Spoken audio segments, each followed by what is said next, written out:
13 अगस्त 1972 वो रात इतिहास बनने वाली थी। यही वो कैंप था जहां 1971 के भारत पाकिस्तान युद्ध के बाद भारतीय वायुसेना के 12 पायलटों को बंदी बनाकर रखा गया था। चारों तरफ ऊंची ऊंची दीवारें, दीवारों के ऊपर काटीले तार, हर जगह हथियारबंद पाकिस्तानी सैनिक। कैंप की सुरक्षा इतनी सख्त थी कि कोई सोच भी नहीं सकता था कि यहां से कोई जिंदा बाहर निकल पाएगा। लेकिन इसी नामुमकिन जगह पर 3 ऐसे भारतीय पायलट मौजूद थे। वो इस जेल से कुछ इस तरह भागे जिसे देख पाकिस्तानियों के होश उड़ गए। इस कहानी की शुरुआत होती है 3 दिसंबर 1971 से, जब भारत और पाकिस्तान के बीच जोरदार युद्ध चल रहा था। जमीन पर भारतीय सेना हर मोर्चे पर पाकिस्तान को पीछे धकेल रही थी, लेकिन आसमान में हालात उतने आसान नहीं थे। पाकिस्तान के जफरवाल शहर के पास बना एक ऊंचा वॉच टावर भारतीय वायुसेना के लिए बड़ी परेशानी बन चुका था। इस वॉच टावर को तबाह करने की जिम्मेदारी दी गई भारतीय वायुसेना के जाबाज पायलट दिलीप पारुलकर को। उन्हें पता था कि मिशन आसान नहीं है, लेकिन देश के लिए यह जोखिम उठाना जरूरी था। 10 दिसंबर 1971 को दिलीप पारुलकर अपने सुखोई 7 फाइटर जेट के साथ मिशन पर निकले। गोलियां सीधे उनके जेट की तरफ आ रही थी। कुछ ही पलों में उनका विमान बुरी तरह डैमेज हो गया। हालात बिगड़ते देख पारुलकर ने बिना समय गवाए इजेक्ट किया। उनकी जान तो बच गई, लेकिन किस्मत ने उन्हें दुश्मन की जमीन पर उतार दिया। दर्द से जूझते हुए वो खुद को संभाल ही रहे थे कि आसपास के पाकिस्तानी आम लोग वहां जमा होने लगे। भीड़ दुश्मन चिल्लाने लगी। देखते ही देखते लोगों ने उन्हें पीटना शुरू कर दिया। लेकिन तभी पाकिस्तानी सैनिक वहां पहुंच गए। सैनिकों ने भीड़ को हटाया और कहा, यह जिंदा हमारे ज्यादा काम का है। इस तरह दिलीप पारुलकर को मौत के मुंह से निकालकर हिरासत में ले लिया गया। जब पारुलकर को होश आया तो उन्होंने खुद को एक अंधेरी, तंग और सीलन भरी कोठरी में बंद पाया। सामने एक पाकिस्तानी अधिकारी खड़ा था। उसने कागज और पेंसिल उनकी तरफ बढ़ाए और कहा, आदमपुर एयरबेस का नक्शा बनाओ। आदमपुर एयरबेस भारतीय वायुसेना का एक बेहद अहम ठिकाना था। पारुलकर ने तुरंत मना कर दिया। इसके बाद शुरू हुआ टॉर्चर का सिलसिला। आखिरकार भारी दबाव में आकर पारुलकर ने नक्शा बना दिया। असल में पारुलकर ने आदमपुर एयरबेस का नहीं, बल्कि मुंबई एयरपोर्ट का नक्शा बना दिया था। गुस्से में अधिकारी ने सजा सुना दी। पूरी रात कोठरी के एक कोने में खड़े रहना होगा। पूरी रात पारुलकर खड़े रहे। शरीर जवाब दे रहा था, लेकिन गार्ड को उन पर तरस आ गया। उसने धीरे से कहा, सुबह तक बैठ जाओ, अगर कोई आएगा तो मैं खास दूंगा। लगातार टॉर्चर हुआ, लेकिन उन्होंने अपने मुंह से कुछ नहीं निकाला। आखिरकार पाकिस्तानी अधिकारी भी थक गए और कुछ दिनों बाद उन्हें बाकी भारतीय बंदियों के साथ एक ही कैंप में डाल दिया गया। यही था रावलपिंडी का POW कैंप, जहां भारतीय वायुसेना के 12 पायलट कैद थे। यहां पारुलकर को पता चला कि बाकी साथियों के साथ भी ऐसा ही बर्ताव हुआ था। सबने दर्द सहा था, लेकिन किसी का हौसला नहीं टूटा था। इस कैंप के इंचार्ज थे उस्मान हामिद। वो भारतीय पायलटों के साथ सम्मान से पेश आते थे। हालांकि उस्मान हामिद ने भारतीय पायलटों को एक कैसेट प्लेयर और एक एटलस दिया। शायद उन्हें अंदाजा भी नहीं था कि ये छोटी सी मदद आगे चलकर कितनी बड़ी कहानी लिखेगी। 25 दिसंबर 1971 को कैंप में खबर पहुंची, ढाका में पाकिस्तान ने सरेंडर कर दिया है। कैंप में खुशी की लहर दौड़ गई।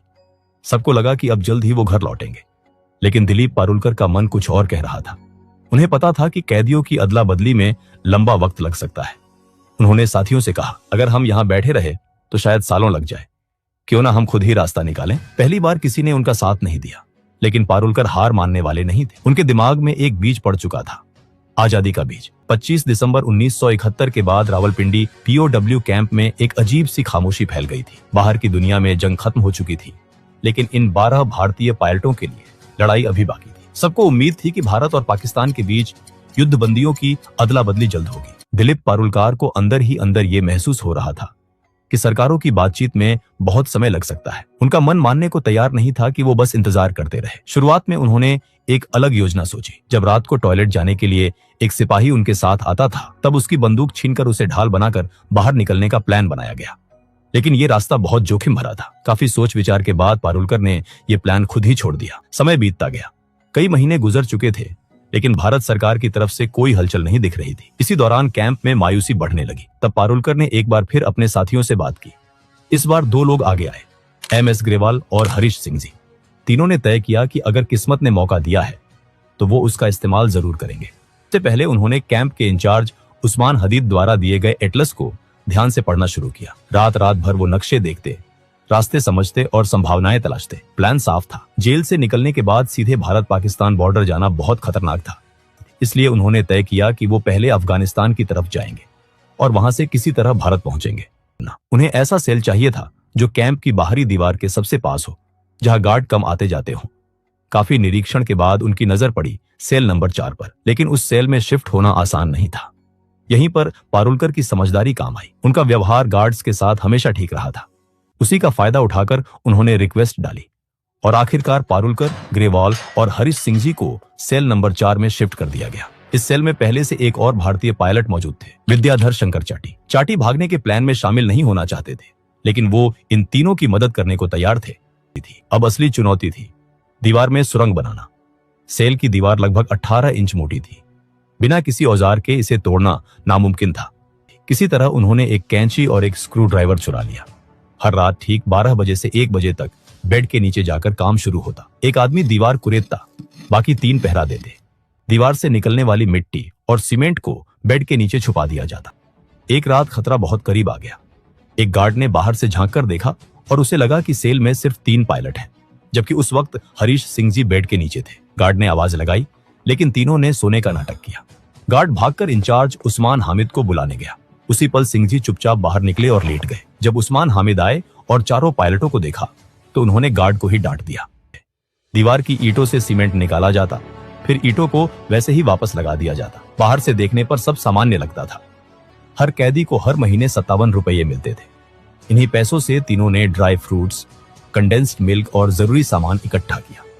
उन्हें पता था कि जेल से बाहर निकलने के बाद जिंदगी और भी कठिन होने वाली है। दिशा जानने के लिए उन्हें कंपास चाहिए था। उन्होंने कैसेट प्लेयर के मैग्नेट और कपड़े सिलने वाली सुई से जुगाड़ू कंपास बनाया। जेल के टेलर को पैसे देकर तीनों के लिए पठानी सूट सिलवाए गए, ताकि बाहर निकलने के बाद वो आम लोगों में घुल मिल सके। धीरे धीरे दीवार का छेद इतना बड़ा हो गया कि एक इंसान उसमें से निकल सके।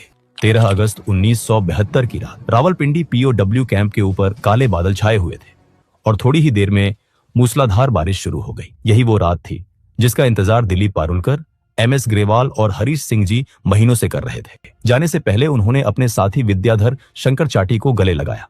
एक एक करके तीनों उस संकरे छेद से बाहर निकल आए। तीनों सीधे दीवार की तरफ भागे। कुछ कपड़ों को बांधकर उन्होंने रस्सी बनाई, उसे ऊपर फेंका और दीवार के काटीले तारों के पार अटका दिया। पहले पारुलकर, फिर ग्रेवाल और आखिर में हरीश सिंह जी दीवार फांदकर दूसरी तरफ उतर गए। अब वो जेल से बाहर थे, लेकिन असली लड़ाई अब शुरू होने वाली थी। बस स्टैंड पहुंचे।